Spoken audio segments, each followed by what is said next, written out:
I'd also like to point out that, yeah, if you're trying to succeed in life, you're trying to be happy. That's like key. Your key is to try and succeed, because when you succeed, you come across things and feelings that not only lift your spirits but make you better in the long run. You want to feel like you're doing something important. You're doing something good. So you succeed. And the only way to succeed is to apply yourself into situations you don't think are easy. You know, like let me give you an example. Getting a job. It's a tough one. It's not as easy as people think. You think, well, I can just run to McDonald's, give them my resume, and get a job. Like, no. If they already have enough employees, they're not going to hire your ass because they don't need you.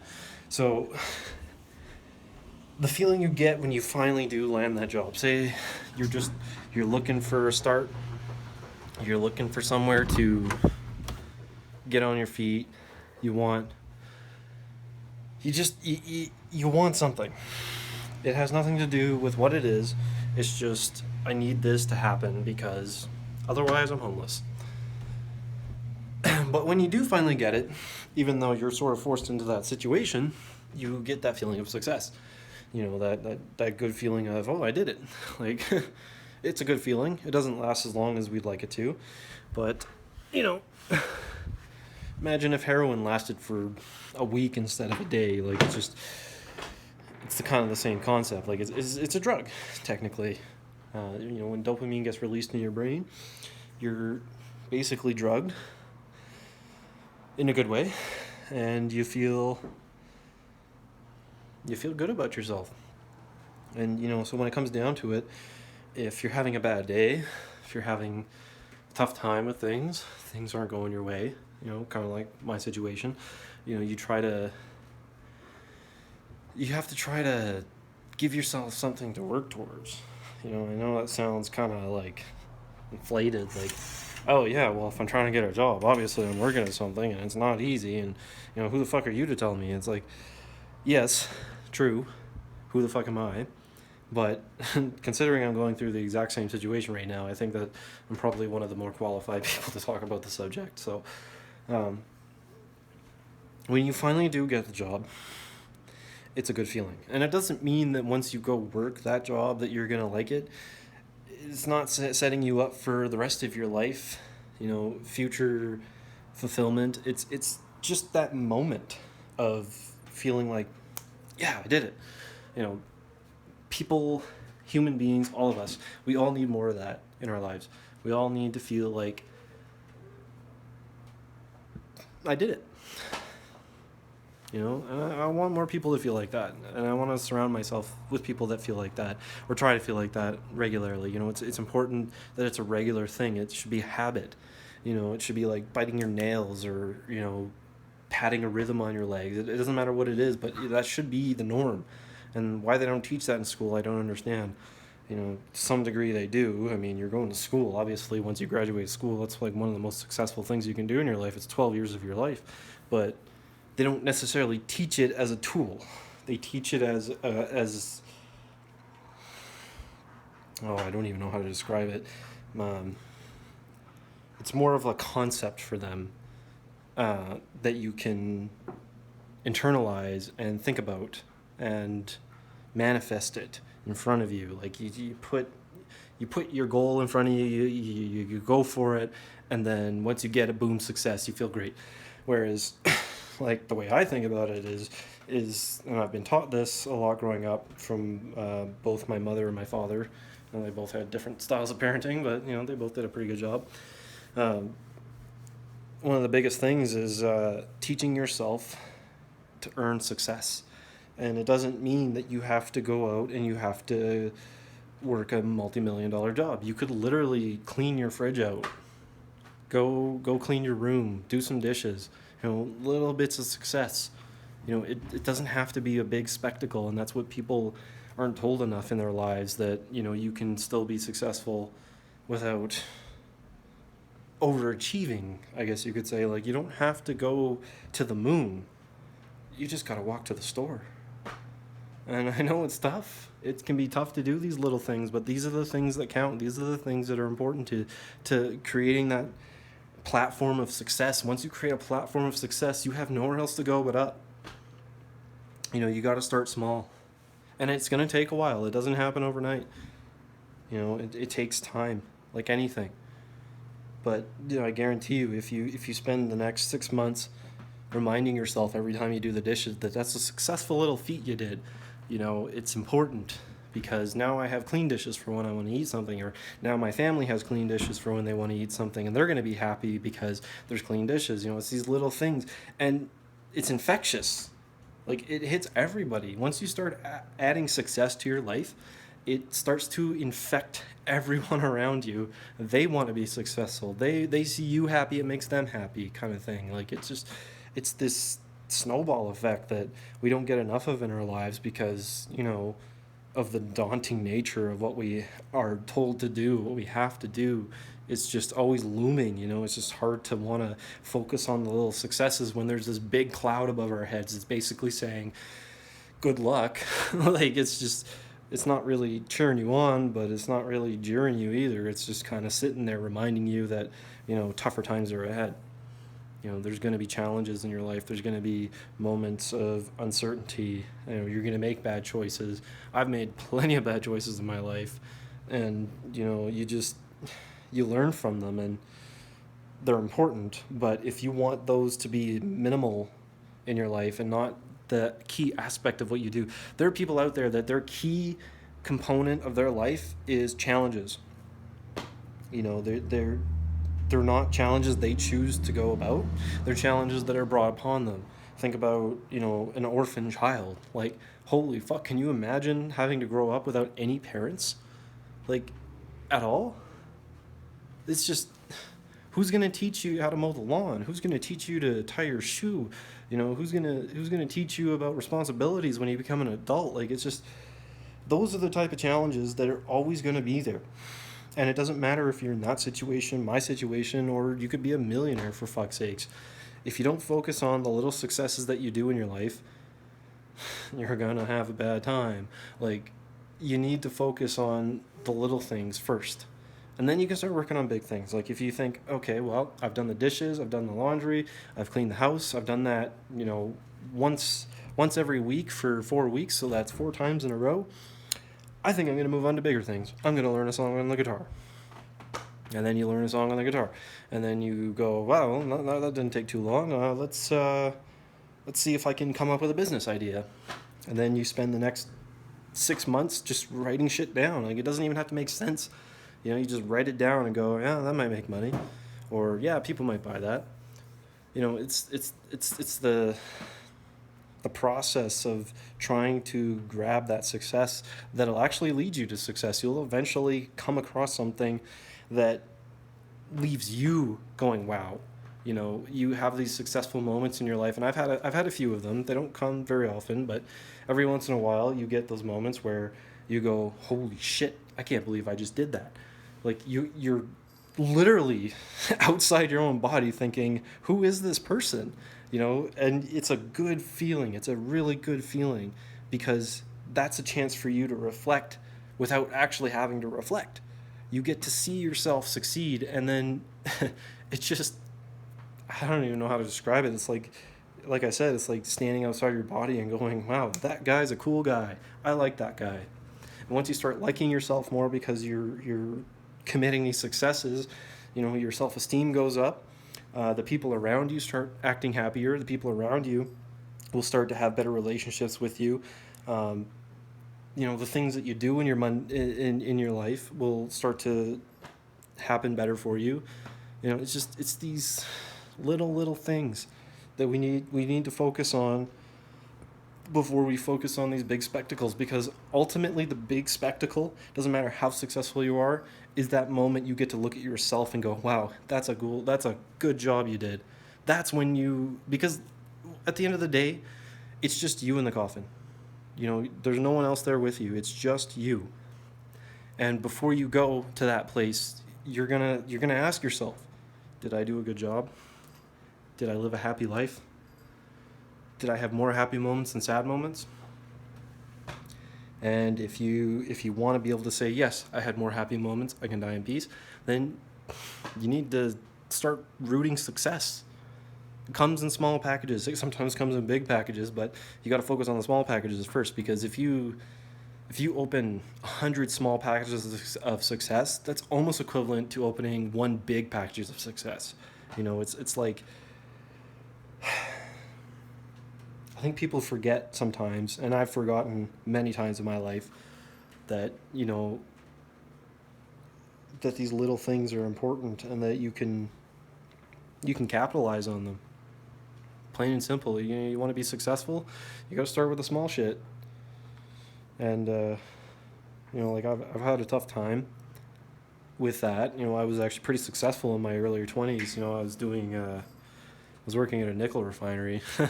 But I was making fucking good money. Yeah,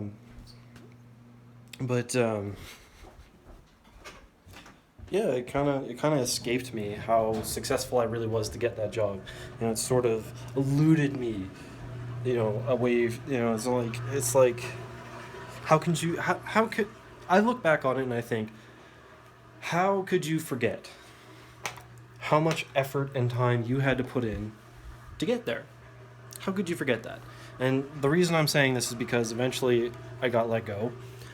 They had an absentee policy. It was like 4 days missed in a row.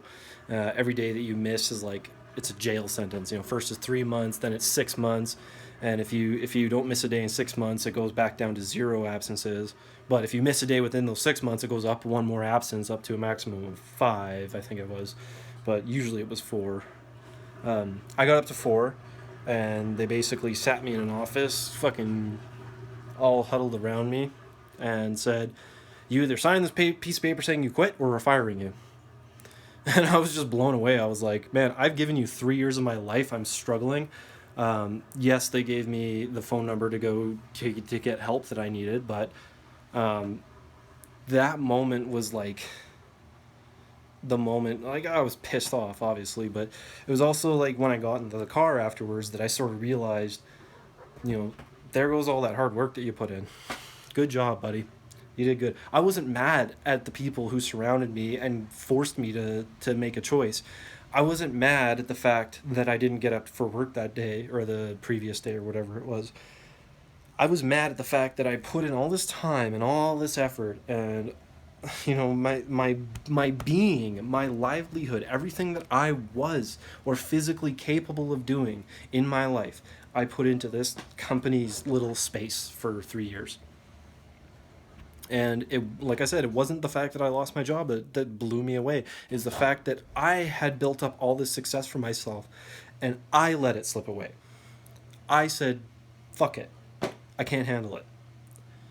Which, it's not a bad thing. It's not a bad thing to say it was a really hard job. And I remember I was struggling with it, and I had a coworker of mine message me. His name was Kevin. He was probably the best damn worker ever seen there. He was only like 5 feet tall, but he literally was the hardest worker. Buddy always brought a extra pack of cigarettes every single day, just in case somebody didn't have smokes. That's how good a guy he was. He didn't do it for himself. He did it for the guy who either couldn't afford it for whatever reason. We were making a lot of money, so that was weird, or just forgot to get cigarettes. Like, he was just a great guy. He actually told me that he looked up to the fact that when I said enough is enough, I walked away. And like, it always gets me emotional when I think about it, because it was such a powerful message for him to convey to me, because it basically said that I'm in control of my own destiny. I had the power to say no when I couldn't handle it. I had the power to stand up and walk away. It doesn't matter how much success I put into it. I always knew deep down that I could be successful, because I understand these key concepts of little success at a time. I'm not doing too well for myself right now, but I have this feeling that, soon enough I'm going to be, at least I'll be working. Because that's been a struggle for me for a while. It's hard to find. It's not easy to find a job, but the biggest thing is that, like, when he said that you had the strength to walk away, like, that made me feel good. It made me feel like it wasn't all my fault, you know, like I made the choice to walk away. And like I said, it was a really hard job. Like, it was dangerous. Like, we got paid based on our danger. So, you know, if that says anything. Um, and that's not why I left. I left because my girlfriend had left me. You know, the dog was with her, and you know, bills were piling up, and you know, I was just struggling and stressing. And I just said, I gotta take another day off. I can't go to work. I just wasn't feeling it. Instead of calling and letting them know how I was struggling, I just said, fuck it. I don't care. I can't deal with any of this. And yeah, so the next day I went in. I went in fully ready to go to work like some fucking idiot. I was like, yeah, I knew it was coming, but you know, I kind of walked into that like a dummy. But um, yeah, no, I wasn't feeling it, and but I think deep down, like Kevin was saying, you know, I said I had enough. I couldn't do it. You know, there's nothing wrong with that. If you struggle and you need to walk away from the struggle because you don't think you're going to be successful at it, then just find something else. It's okay to say no. And I know people are thinking like, well, how did you pay your bills? I didn't. And I know it sucks, but like, those are choices I made. You know, these are payments that I'm going to have to make in time, you know, when I do start working again. And I'm okay with that because I take on the responsibility of what I took the responsibility for. You know, I don't think it's anyone else's responsibility. I made the choice to take these loans out and all these fancy fucking bills and all that shit. Um, but ultimately, you know I'm going to pay it back someday. You know, that's another thing about success is like, it doesn't have to be, you know, making $10,000. It could be paying off $10,000. You know, it's a huge impactful piece of your life that not enough people really think about. And you know, that's why I'm taking the time to kind of talk about it now. Is just, if you want to be happier, if you want people around you to be happier, you have to look for success in little pieces. And yeah, you know, I've had some tragic circumstances, and you know, life can be kind of rough sometimes, but you know, I don't give up. Sometimes, yeah, I'll admit, you know, I get those moments where I'm sitting at home going, it'd just be easier if I was dead. You know, it's not like it's a nihilistic thought. It's more of like a logical solution to the problem. Like, it's like, what is the quickest way to deal with this? Well, offing yourself is pretty quick. I don't know if I want to do that though. And I hope that anybody who is having those thoughts right now really thinks about the bigger picture and is being like I was, and just kind of, you know, logically hitting the next step. And it's not a step. Whenever you think about suicide, it's not a step. And you know, part of what I've had to do to beat that is I've had to learn how to cope with the failures that I've had. And that's one of the toughest things a person can do, is if you have big failures or lots of little failures in your life, you start to lose hope. And you know, you don't want to lose hope.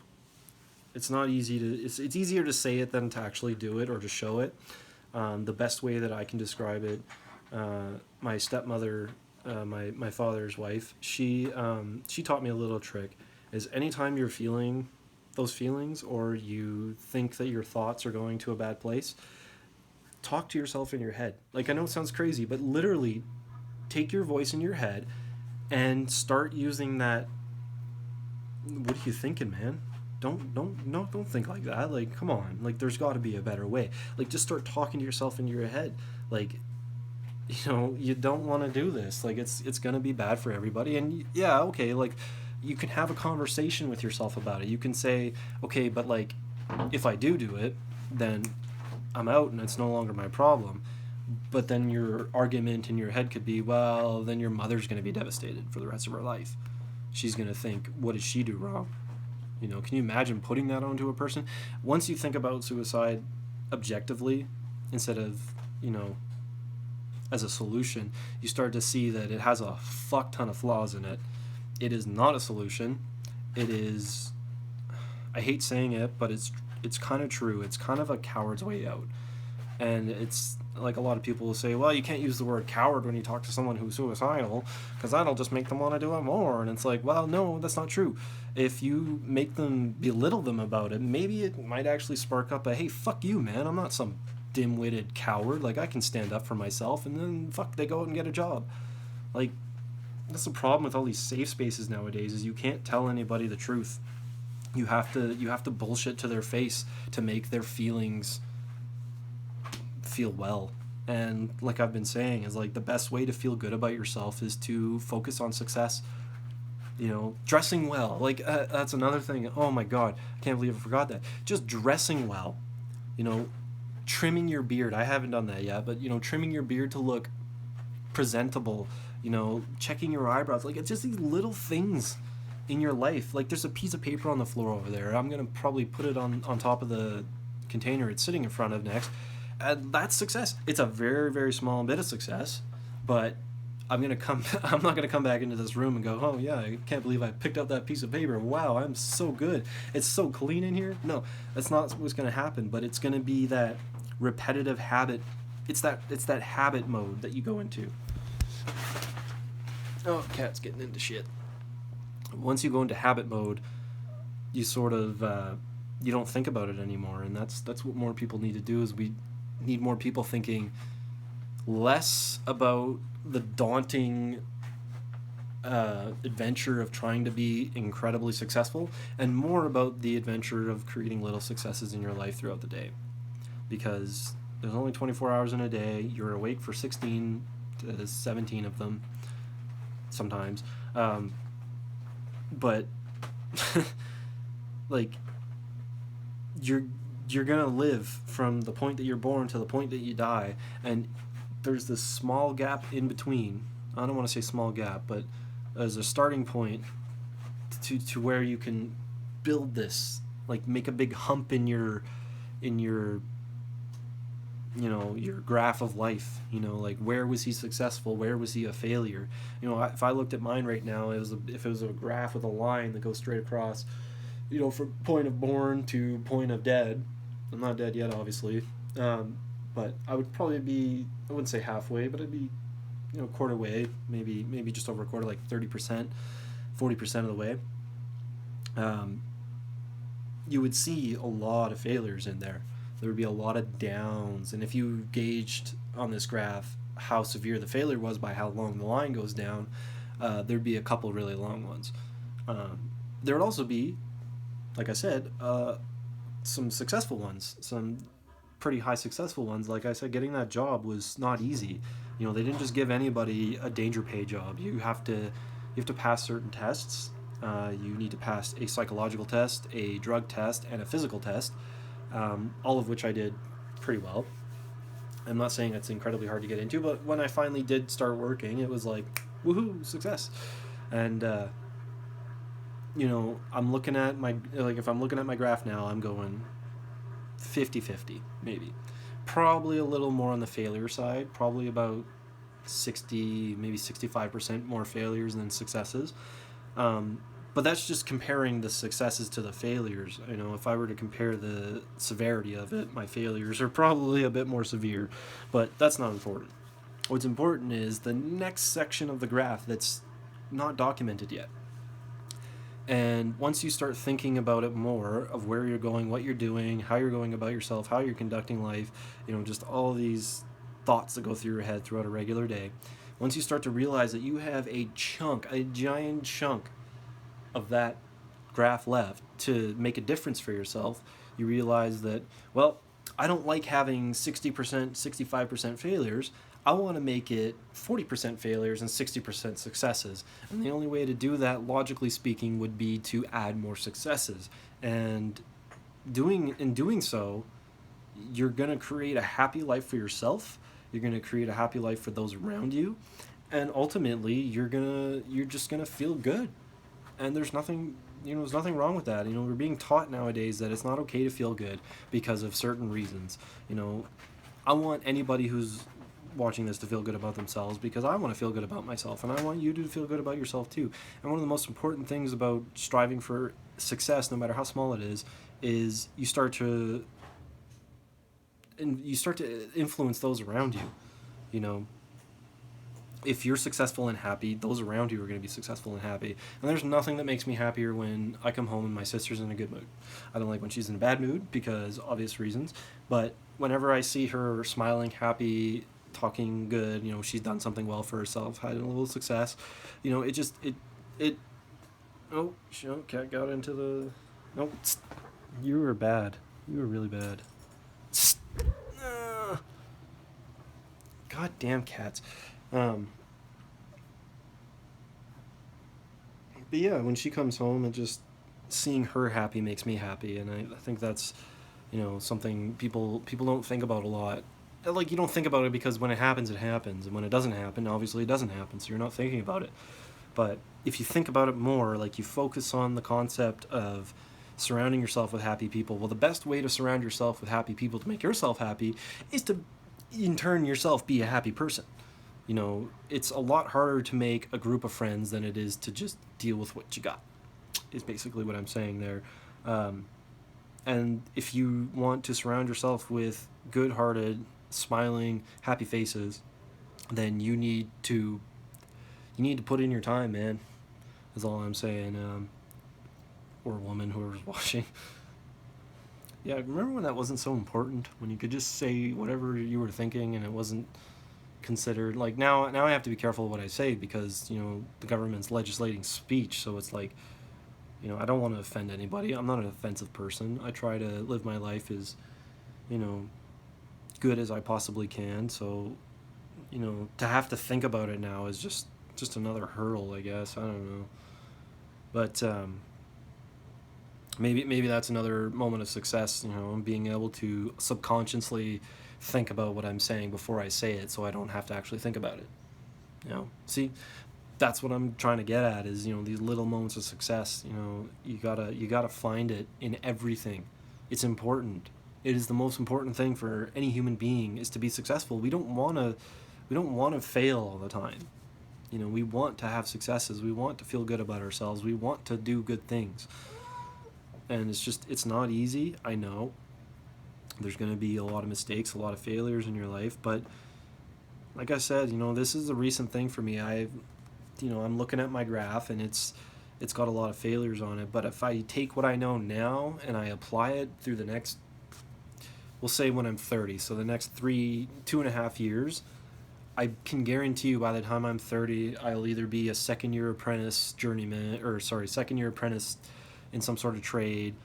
I'll have had a job for 2.5 years. I'll have done something that's important to me. Something that I've been trying to find out about is I'm going to learn Canadian French because, I am Canadian, I am French. It is deep in my roots. I want to learn French. So, when I do that, that's going to be a successful thing for me. I'm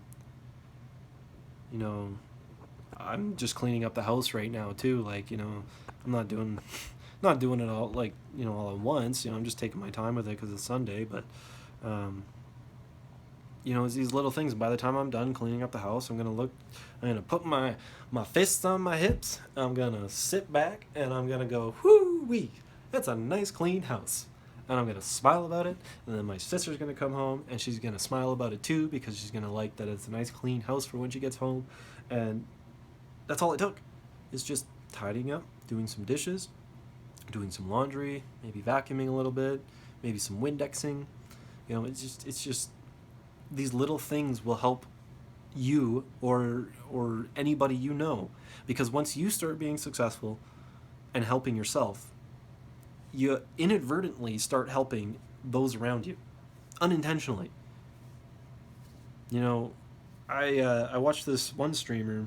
His name is Mr. Llama. He does Diablo 2 streams. It's a very old game, but his demeanor is such a happy one, and it's so good to watch him because he's such a genuine person. Like, he smiles, he interacts with his chat very efficiently, and it's just, he was talking about it and how he just, he woke up one day and he just felt like the world was his, his oyster. Like, he said he had a kick in his step, he did a little dance, and we got on through his day, and he's just feeling good. And, this was probably hours after he woke up when he started streaming, so, he was still feeling pretty good. And it's like,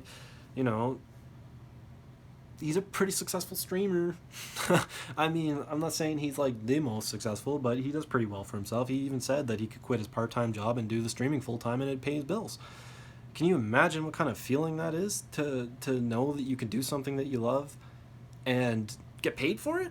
Like, that's what got me into wanting to do this video and talking about it. Is it's just the seeing the impact that being successful has on somebody. And that's what we're not taught enough of, because we see someone incredibly successful like Jeff Bezos and we think, oh, he's a monster, he has all this money and he doesn't share, boo him. And it's like, well, if you actually see what he had to do to get there, like the dude had to work his ass off. And people don't realize that working hard is important. It is very important. Sometimes working hard at the wrong job is not. I can agree with that. But in the same respect, if you feel like you're doing a good job every day, it doesn't matter where you're working or what you're doing, that success rapport builds up. And that's what's important, because once you start building up that rapport of success, that's when you don't even have to think about it anymore. Just like I said, it becomes a habitual, and you're doing your thing, man. And that's kind of where I'm heading, I think.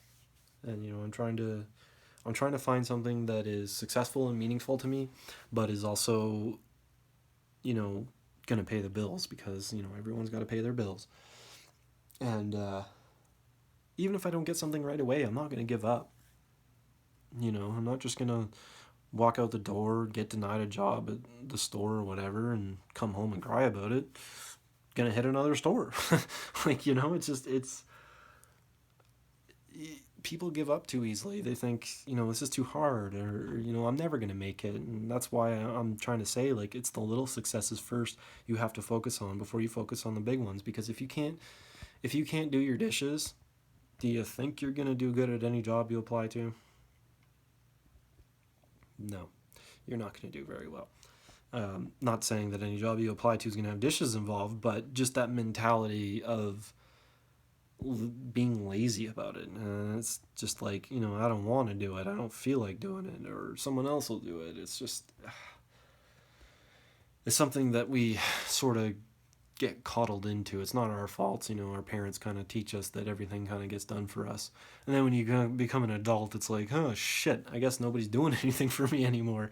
So, it's not an easy thing to overcome, but I guarantee you, if you start focused, like if you do the dishes, and you step back after everything's done and clean, you'll see a nice clean counter, and you go, holy shit, yes, that is a beautiful counter. I love it.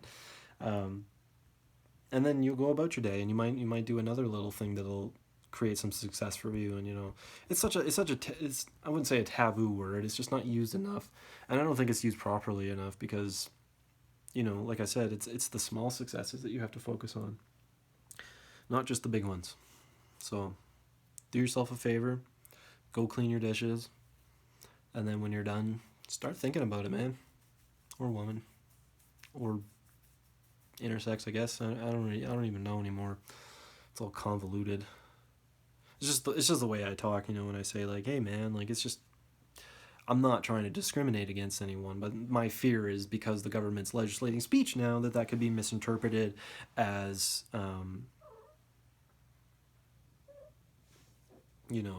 me being an idiot and like saying something that I shouldn't say. Or so yeah, I know I'm gonna try to work on that. I'm gonna probably learn more about it. I actually did look up the law on it, and it's not entirely clear, but it does say that any sort of discrimination is considered a criminal offense. So if someone's offended because I didn't use their proper pronoun, that's considered discrimination at that point. Or if I continue to use their non-preferred pronoun, all of a sudden, I'm going to jail. And it's like, that's fucked up. Like, I'm sorry, but I don't have to agree with what you agree with. We're allowed to disagree. That's one of the beautiful things about our country of Canada, is we're allowed to disagree. We're allowed to say otherwise. And I think that's slowly becoming a thing of the past, because we're not allowed to do it now. And I understand it's coming from a good place, but, I don't think the place that it's coming from is using the most intelligence. If there's policies that need to be changed, we can change those. But to say that every single individual has to abide by legislative speech is just absolutely ludicrous, because, when in the history of the world has anyone legislated speech and it's gone well for them? Remember when Hitler legislated speech? Do you remember when Stalin legislated speech? Stalin killed more people than Hitler did, and they were his own people because of his fear of and paranoia. So if they said anything that set off his paranoia, hurt his feelings, his safe space, executed, gone. So my fear isn't that of the bigots. I'm not afraid of those people. Those people are easy to stand up to. You see someone being a bigot, you can just stand up and say, you're a fucking idiot. Get the fuck out of here. And I've seen it happen on multiple videos. People standing up to racism, people standing up to discrimination. Most of us are good-hearted people. Most of us want the same thing. Most of us, we have hearts, man. And, for the government to say otherwise is just like, who the fuck are you? Like, I'm sorry, but I don't have hate in my heart. So for you to tell me that I have to watch what I say because someone might be offended is just, it's like elementary school grade shit, like grade 2 shit. Like, you can't say that. No, no, no. Like, okay, big daddy government, thank you for telling me what I can and can't do. And like I said, I know it's to protect those who are being discriminated against, but like I said, is if we can see that discrimination happening, most people are going to stand up. And if people aren't standing up, maybe we need to create a culture that teaches people to stand up instead of creating a culture of laws and big nanny fucking government waving their finger. We're all people. We should all be allowed to make individual choices. And even if we do want to discriminate, who the fuck cares? It's a word. I'm sorry, but if somebody physically assaults you, yes, you need to take them to the police, or you need to call the police, or you need to hit them back. I'd probably be the one to just hit them back, so I'd be going to jail too. But if it's a verbal thing, like, sticks and stones may break my bones, but holy shit, man, like, come on, like, do we really need these measures? Like, I don't know. I don't like to get into that because I probably don't know what I'm talking about, and I'm willing to admit it. Because I'm not transgender in any way, shape, or form. I am a biological male, a very healthy one, I would say, minus my tooth. But it's just that these people that need the help, I get it, but you need to remember that the world is not a place. It's not your safe space. The world is a ruthless place. There's murder. There is drugs. There is accidents, there's fatalities waiting to happen, and you're worried about somebody calling you a fucking dude or a woman. Like, at any moment you could be walking down the street and a van could lose control and break your back. You'd be clasping for air on the ground on somebody's lawn that you don't even know, trying to catch a breath, but you can't because your lungs are collapsed because this van just hit you. Your back is broken, you can't move, you feel like your head's cracked a bit, you're in so much fucking pain, you're going to die, you will not survive. And you're worried about the guy who comes up and says, "Are you okay, sir?" I'm not a sir. Like, it's just, that's what gets me about it. And like I said, I probably don't know what I'm talking about, so I'll probably just end it there.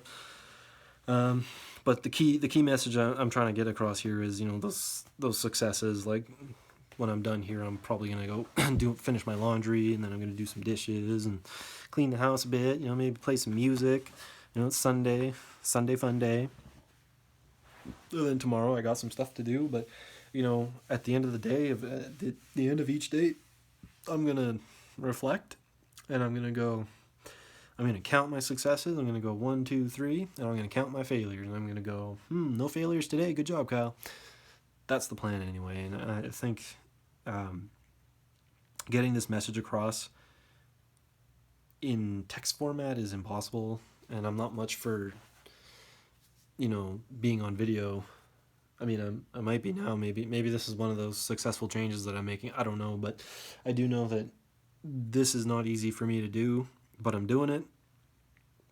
And if I wanted to, like, I want to help people is basically what I'm trying to say. Like, thinking about putting this message out in like a well-written format is like, yeah, cool, but most people are going to read the first sentence and go, holy shit, that's long, and not read the rest of it. Or maybe they'll jump to the end, they won't get the whole message, and they'll, maybe they'll see the part where I'm talking about transgenderism and go, oh, this guy's a fucking bigot. Like, it's better that I just say this because I want to say it. It's just something I wanted to say.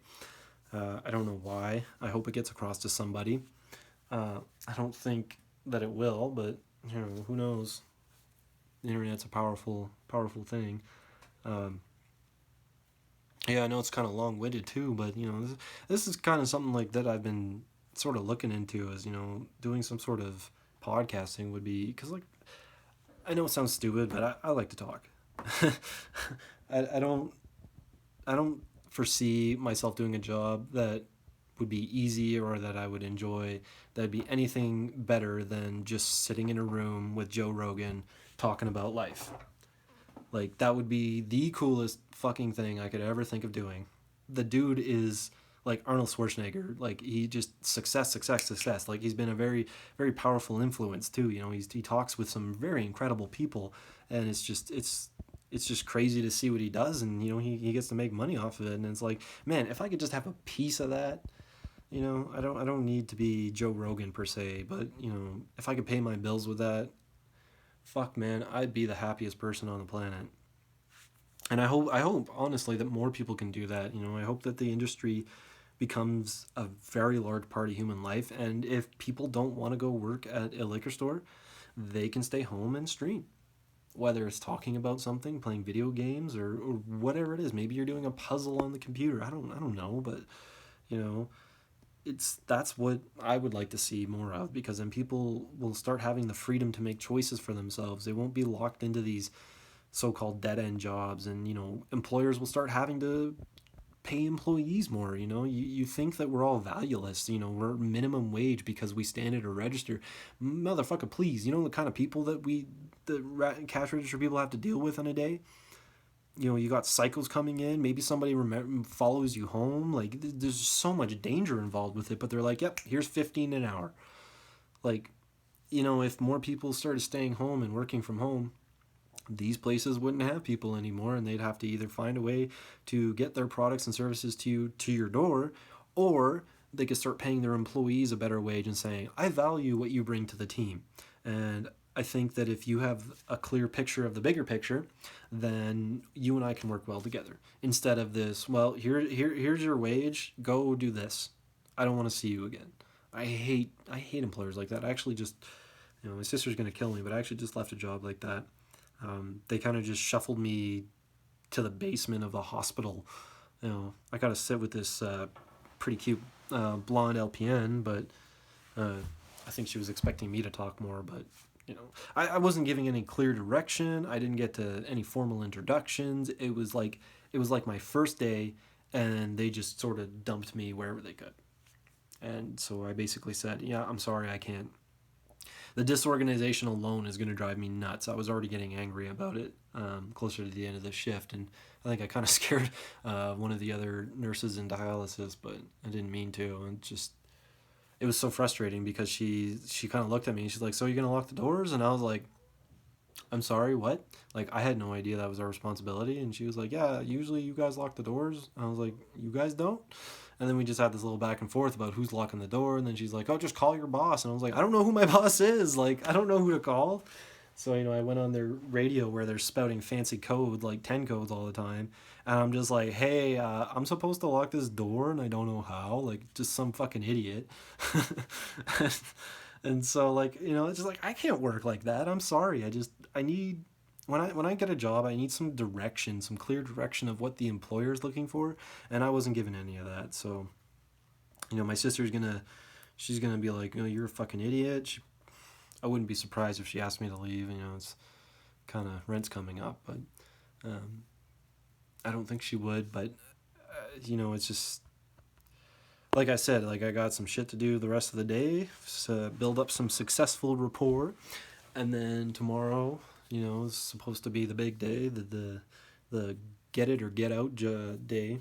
So hopefully I can score something. But I'm not giving up. I'm not gonna give up. I had this job lined up for the last 3 months. 2 months. I've been trying very hard to get it.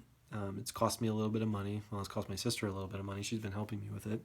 I think that's the thing that's going to disappoint her the most is, having to spend money on this certification that ended up ultimately being useless. Um, but no, like I just tomorrow I'm gonna go out and I'm gonna do something successful, and then I'm gonna come home with a big smile on my face, and she's gonna have a smile on her face because I'm smiling, and all will be well. So yeah, I think being successful is key, big or small. If you think it's too much to handle right now, put it on the back burner. You can be a millionaire when you're 50. You don't have to be one right now. So, lots of time, lots of time. A year does not go by as quick as you think. It started going quick when you were 18 because you started focusing on it more and you realize, holy shit, a year goes by fast. And some people don't forget about that moment, but I've kind of shifted. I went from the holy shit, years are going too fast to, well, actually, a year takes a long time. That's a long time. That's a lot I can do in a long amount of time. So, you know, nothing's written in stone, man. You want to be successful? Go be successful. Don't let anyone tell you otherwise. And you're gonna have people that that'll tell you that you can't do it. I've had that happen a few times now, and it drives me nuts. But you just ignore those people. They're usually saying that. It's usually coming from like a place of hurt from themselves. They've had a bad situation in their life where someone told them they couldn't be successful, so they sort of project it onto you, and it's better to just. I mean, you can talk to them about it, but it's usually better just to, if you don't want to confront, then just whatever, man. You don't think I can do it? I don't give a shit, because when I do it, you're gonna go, holy shit, he did it. And I know we don't talk about that moment very much, the I told you so moment, but it's a fucking good feeling when you can look at someone and not even have to say anything. Just that smirk on your face is just, it's priceless. And I love it in movies. It's like my favorite thing in movies when they have those I told you so moments. I hate when the other person cuts in and is like, don't say I told you so, or don't do it. It's like, I hate that because my mother used to do that, because I would always get that smirk and she'd be like, don't you fucking say it. So yeah, hopefully I get to see more of those, because like I said, those are my favorite moments. And it might even happen, my sister, she comes home and she's like, hey, you don't have a job anymore, what the fuck's wrong with you? And then Monday evening I come home and I go, I got a job. She's gonna be like, huh? It's just, and that's the beauty of success, is you surprise people with it. And surprise usually comes with something good. Like, I mean, you can say like surprise is not always good, but I think like genuine surprise, like a birthday surprise, that's a good feeling you get, because you realize people are thinking about you, and they're, you know, when you do succeed and the person told you couldn't do it realizes, holy shit, he did it. You realize that they've been thinking about you. They've had you in their mind, and I think we kind of take that for granted, because it's so easy to just shut people out and say, I don't give a fuck about this person. So, to have somebody have you in their mind all the time, that you are trying to succeed, is just, that alone should be enough to give you the drive to succeed. So yeah, so hopefully the message comes off clear. I know I've been talking a lot, but yeah, if you want to be successful, go be successful. Nobody can tell you otherwise. Start with the little things and work your way to the top, man. There is no such thing as a finite room at the top. Like, there's infinite space at the top. You could be successful at anything. There's so many people out there. There's so many things you can do. And I hope you do it. So, good luck to you. And yeah.